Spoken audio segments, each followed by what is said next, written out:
বেশি লাভের আশায় ধান নয়, তামাক চাষ করছেন নাটোরের লালপুর উপজেলার কৃষকরা। আর তামাকজাত পণ্য উৎপাদনকারী প্রতিষ্ঠানগুলোর সহযোগিতায় দিন দিন এ এলাকায় বেড়েই চলেছে তামাক চাষ। এদিকে স্বাস্থ্য ঝুঁকি ও ভবিষ্যৎ ক্ষতি না ভেবেই তামাক চাষের সঙ্গে জড়িয়ে পড়ছেন শিশু, নারীসহ পরিবারের সবাই।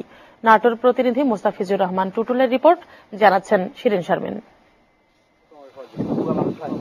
৫-৬ বছর আগেও সোনালী ধানে ভরে থাকতো এসব জমি, এখন সেখানে করা হচ্ছে তামাক চাষ। কৃষি বিভাগের মতে লালপুরের ১০০ হেক্টর জমিতে তামাক চাষের কথা বলা হলেও বাস্তবে হচ্ছে ৩.৫ গুণ। তামাক চাষে রাসায়নিক সার, কীটনাশক লাগে বেশি, এজন্য দিন দিন কমছে জমির উর্বরা শক্তি, পাশাপাশি রয়েছে স্বাস্থ্য ঝুঁকিও। তারপরও কেন এই তামাক চাষ? তামাক আসার আগে আমাদের অবস্থা খুব খারাপ যাইতো, দিনকাল খুব কষ্ট হতে চলতে। তামাক আবাদ করে আমরা লাভবান হয়েছি। শুধু কৃষক নয়, তামাক প্রক্রিয়াজাতে জড়িয়ে পড়ছে নারী ও শিশুরাও। শিশুশ্রম নিষিদ্ধ হলেও সামান্য টাকার জন্য তারা বাধ্য হচ্ছে তামাকের জমিতে কাজ করতে। তামাক চাষের এই প্রসারের জন্য তামাক কোম্পানির নানা প্রলোভনকে দায়ী করলেন কৃষি কর্মকর্তারা।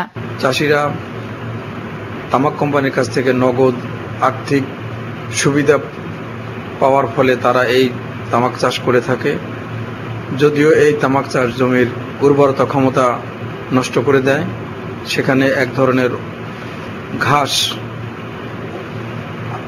অরব্যাঙ্কি যার নাম, এইটা জমির উর্বরতা ক্ষমতা খুবই নষ্ট করে দেয় এবং পরবর্তীতে অন্য ফসল করা যায় না। চিকিৎসকরা জানালেন, দীর্ঘদিন তামাক চাষে জড়িতদের চর্মরোগ, সর্দি কাশি ও স্থায়ী শ্বাসকষ্ট হওয়ার সম্ভাবনা থাকে অনেক বেশি।